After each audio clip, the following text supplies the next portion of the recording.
Hey, so sometimes we have to teach some vocabulary that may or may not be uncomfortable, and this is one of those times. So, something to keep in mind. We all have our own family situations. If you're in the classroom, please make sure that we are kind. And if you're using a discussion post, please make sure you're kind because we're not always aware of what someone else is dealing with. And we also want to respect everybody's right to privacy and personal space. I'm required to teach the curriculum, but I also want to respect students' comfort levels and personal spaces. So if it's during class and you need to send me a message over GoGuardian about, hey, not comfortable here, or if you just want to send me a private message using Canvas Inbox, that's good too. If necessary, while we're doing this in class, we can change this to interviewing only me rather than you and a speaking partner. I would like you to work with your speaking partner, but again, depending on your comfort level of discussing your actual family. Keep in mind that I'm never going to do a background check on anybody, and you can make up stuff about your family, and you can use your imagination. Helpful phrases to say I am not comfortable. No estoy cómodo. No estoy cómoda. No estoy cómode. I did not know. No sabía. I'm sorry. Lo siento. Are you okay? ¿Estás bien? Should we change the topic? ¿Debemos cambiar el tópico? So I need to come back in here and add in that non-binary E. So cómodo, male, cómoda, female, cómode, non-binary. I need to put that accent mark over that A. So repite, por favor. No estoy cómodo. No estoy cómoda. No estoy cómode. No sabía. Lo siento.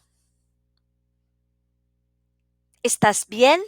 And again, I know I need to add that accent there. ¿Debemos cambiar del tópico?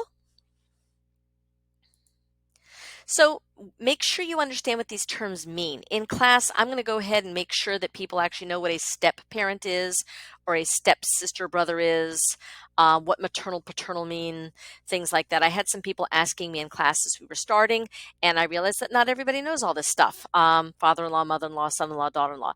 So just let me know if you are not familiar with these terms mean in English, and I would be happy to answer that question. To get a pronunciation of this, our Quizlet sets will sit there and pronounce them for you. So you want to make sure you go back into Quizlet right up here and practice that. And you just click on the term, it'll pronounce it. You can repeat it right after it. So, ¿cómo está tu familia? What is your family like? In class, we're going to be talking about ourselves. So first, we're going to write about ourselves to think about what we want to be able to say, and then we're going to come back for speaking partner practice. And to start, you might say, ¿Puedo hacerte unas preguntas? And somebody might say, sí. They might say, no, el favor de respetar mi privacidad. ¿Puedo hacerte unas preguntas? ¿Puedo hacerte unas preguntas? Sí. No, el favor de respetar mi privacidad. Now, can I ask you some questions? If your person says no, you could go ahead and say, well, can you ask me some questions? Because you want to get that speaking practice in. ¿Puedes hacerme unas preguntas a mí? Sí, está bien. No, no estoy cómodo. Or no estoy cómoda, or no estoy cómode. So, tienes is do you have. ¿Quién es tú? Who is your? So I'm going to practice and you're going to practice repeating after me. You're going to hopefully have this speaking conversation in class. So first you're going to write. So I'm going to ask you, ¿tienes una madrastra? If you have a stepmother, you're going to say, sí, tengo una madrastra. Or no, no tengo una madrastra. If you don't have a stepmother, you might say, tengo una madre, I have a mother. And then the quién es, who is it? ¿Cómo se llama? What is her name? ¿Cómo es? What is she like? ¿Es simpática? ¿Es paciente? ¿Es generosa? ¿Is she nice? ¿Is she patient? ¿Is she generous?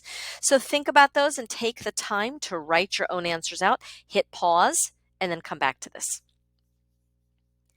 ¿Tienes un padrastro? Do you have a stepfather?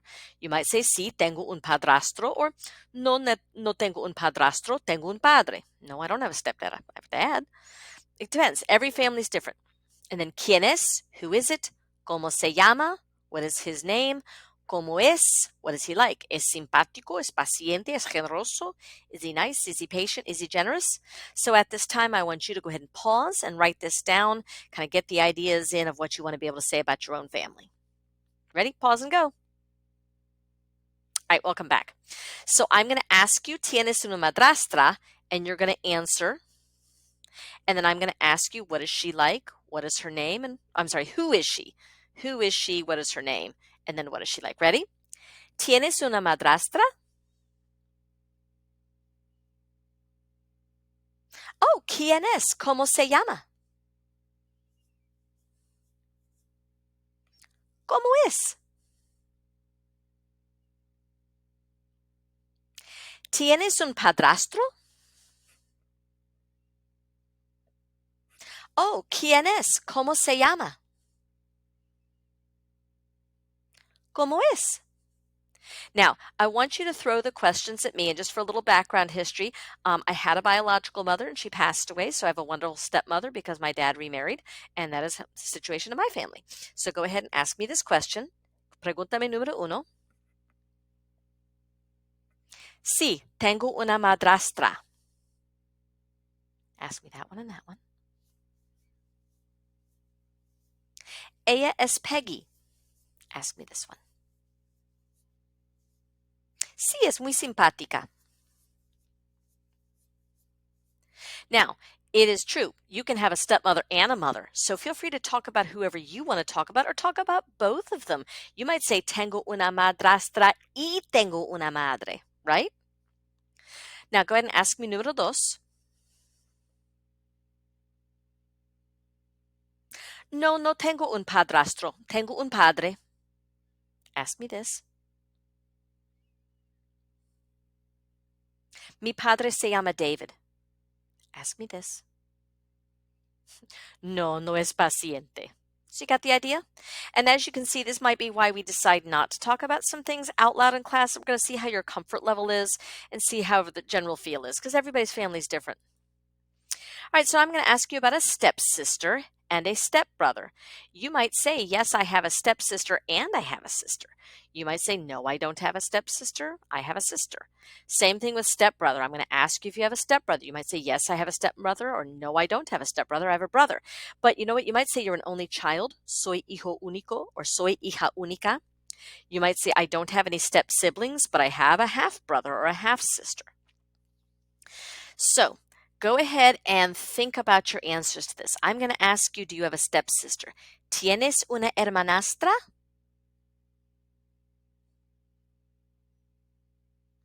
¿Quién es? ¿Cómo se llama? ¿Cómo es? ¿Es simpática? ¿Es paciente? ¿Es generosa? Now I'm going to ask you if you have a stepbrother. ¿Tienes un hermanastro? ¿Quién es? ¿Cómo se llama? ¿Cómo es? ¿Es simpático? ¿Es paciente? ¿Es generoso? Now, again, I wouldn't have followed up if you said soy hijo único. I'm an only child. Soy hija única. I'm an only child. I believe non-binary would be soy hija única. Okay? Repite, por favor.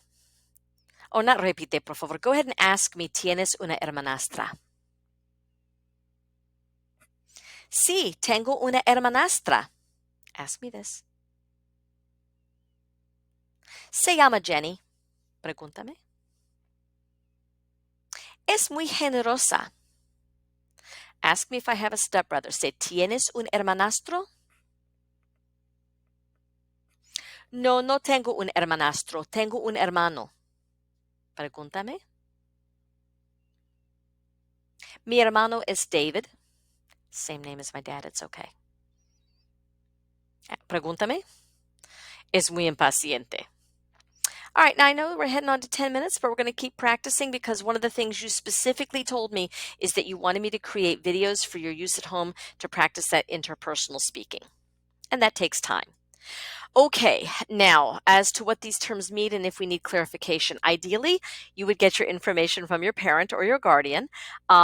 Please feel free to open this up and ask, hey, mom, dad, granny, auntie, guardian, find out what married, divorced, engaged, separated, singled, widowed means. If not, yeah, you can give me a question. Please make sure that you understand I am not a lawyer and I am not an actual professional counselor. I think I can just explain the terms on a basic level. Again, if you need help with what words mean, you can go up here to, not what words mean, how to pronounce the words. You can go up here to the Quizlet, click on it, and it'll pronounce it for you.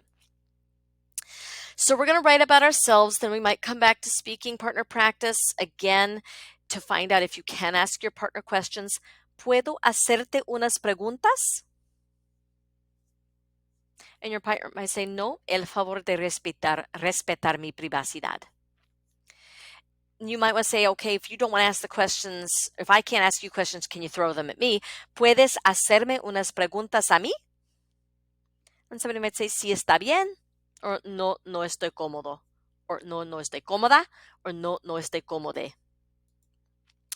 All right, so who is married, who is engaged, who is divorced, who is separated. I have engaged twice. Who's single, who's a widow. And if no one is, nadie está. So if you were to ask me, ¿quiénes están casados en tu familia? I would say, Ken y yo estamos casados. Or I might say, mis padres están casados. If you were to ask me, ¿quiénes están prometidos en tu familia? I would tell you, nadie está prometido en mi familia.